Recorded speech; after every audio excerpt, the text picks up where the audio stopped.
Now today we are going to start with chapter number 10, Force, Work and Strength. In this chapter we will study about type of forces. ठीक है, work, simple machine, energy and its sources के बारे में पढ़ेंगे. A push or pull acting on an object is called force. We can move the object और हम उसकी direction को भी change कर सकते हैं by applying force to an object. ठीक है, now look at the picture given below. We are applying force of different purpose. जैसे force is applied to move a resting object. ये force लगा रहा है to change the direction of moving object और ये force लगा रहा है to change the shape of object और ये क्या कर रहा है, जो force लगा रहा है to slow down the moving object.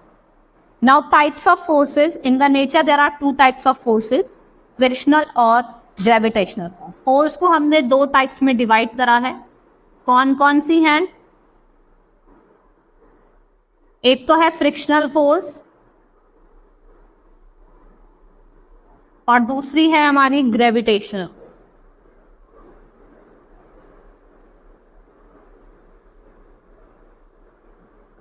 ठीक है, we will study both the types of forces. सबसे पहले हम फ्रिक्शनल फोर्स देखते हैं. Opposite force can stop the movement of the object. अगर हम कुछ अपोजिट फोर्स लगाएंगे तो वो ऑब्जेक्ट को कर देती है, स्टॉप कर देती है. उससे क्या कहा जाता है? Frictional force.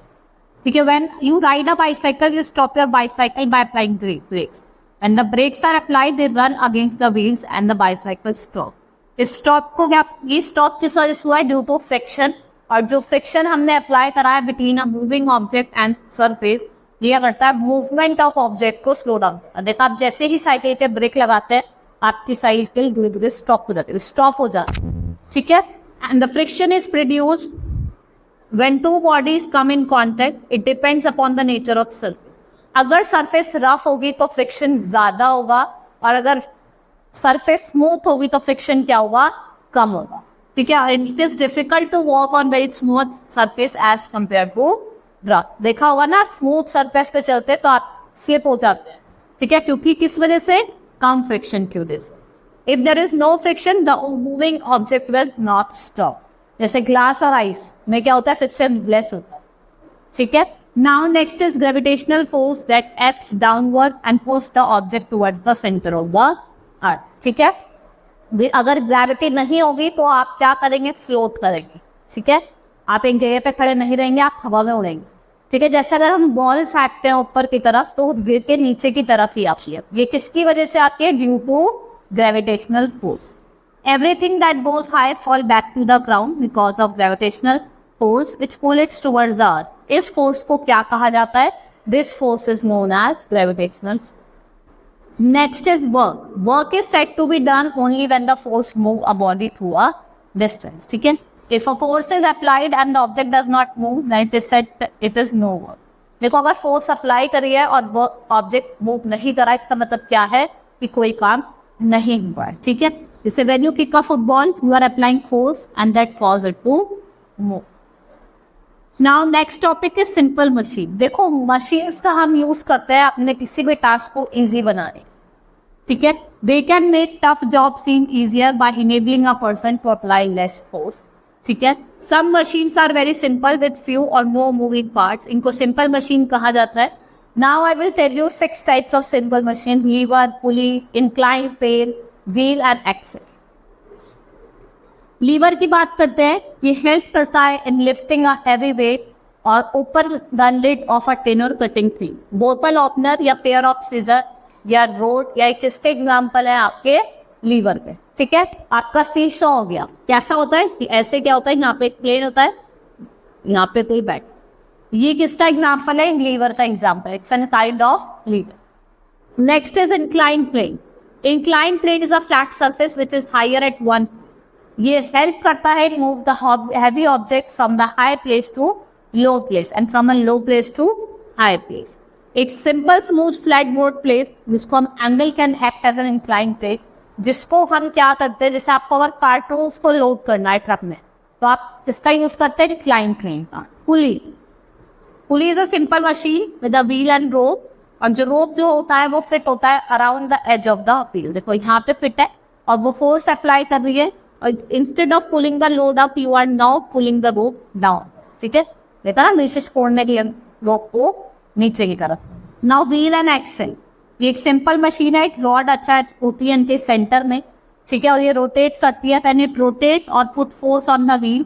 इनको यूज करा जाता है लोड्स को कैरी करने के लिए फॉर लॉन्गर डिस्टेंस, लंबे डिस्टेंस पे हम इसमें क्या करते हैं, लोड्स को कैरी कर। नेक्स्ट इज वेज, ये भी एक तरीके का सिंपल मशीन है जिसके दो इंक्लाइन प्लेन्स जॉइन होते हैं बैक टू बैक, ठीक है। It is use to split और कट थिंग, जैसे आपकी एक्स हो गई या नाइफ हो गई, ये एक तरीके का क्या है, वेज, ठीक है, ये चीजों को काटने में काम आए। नेक्स्ट है स्क्रू, ये भी एक तरीके की सिंपल मशीन है जो ऑब्जेक्ट को होल्ड करती है। एक पॉइंटेड नेल होती है विद ग्रूव्स इन इट, ठीक है, and this thread of grooves is actually inclined plane ramped around the shaft और सिलेंडर। कहाँ पे रैम्ड होती है, शेफ्ट में और cylinder. Now energy and its sources, the ability of doing work is known as energy. वो भी हम काम कर रहे हैं वो क्या है, एनर्जी है, और हमें वर्क करने के लिए किसकी नीड होती है, एनर्जी की नीड होती है। We get energy from food we eat, energy is required for all work. Energy is used in simple work, चाहे आप वॉक कर रहे हो, टॉक कर रहे हो, रीड कर रहे हो, स्विम कर रहे हो, सबके लिए आपको किसकी नीड होती है, एनर्जी की नीड होती है, ठीक है। या फिर आप कोई टफ टास्क कर रहे हो, क्लाइंबिंग कर रहे हो, लिफ्टिंग कर रहे हो, ठीक है। एनर्जी आपकी अलग अलग फॉर्म में होती है, solar, wind, heat, light, sound and electricity, ठीक है। इसको हमने ग्रुप करा है केमिकल और मैकेनिकल एनर्जी में। सबसे पहले हम पढ़ेंगे सन, ये सोर्स ऑफ सोलर एनर्जी है, ये मेन सोर्स ऑफ एनर्जी है। We get energy from the sun is called solar energy. We use solar energy in different way. Plants जो होते हैं वो सोलर एनर्जी का यूज करते हैं अपना खाना बनाने में, ठीक है, और इसको सेव करते हैं in a form of chemical form. और सोलर एनर्जी को हम चेंज कर सकते हैं in the form of electrical energy with the help of solar cell. Next is water, moving water produces lot of energy. इस energy को hydro energy कहा जाता है। हम डैम्स बनाते हैं टू यूटिलाइज दिस एनर्जी, और ये जो डैम्स होते हैं अलाउ करते हैं वाटर को to fail with the force from a height of the turbines. और जो टर्बाइंस होते हैं वो टर्न करते हैं and then move and have to produce electrical energy. और क्या जो टर्बाइंस होते हैं वो मूव करते हैं, उस समय क्या बनाते हैं, electrical energy. Next is wind, आपने विंड मिल देखी होगी, जो उसकी ब्लेड होती है वो रोटेट करती रहती है, ठीक है। Energy from wind is called wind energy. Any moving object has wind energy. Wind energy can turn windmill and windmill in turn can move machines called turbines. और turbines हमें किसके लिए help करता है, to produce electrical energy. Electrical energy produce कर, ठीक है। Hope you understood the chapter. That's all for today, thank you.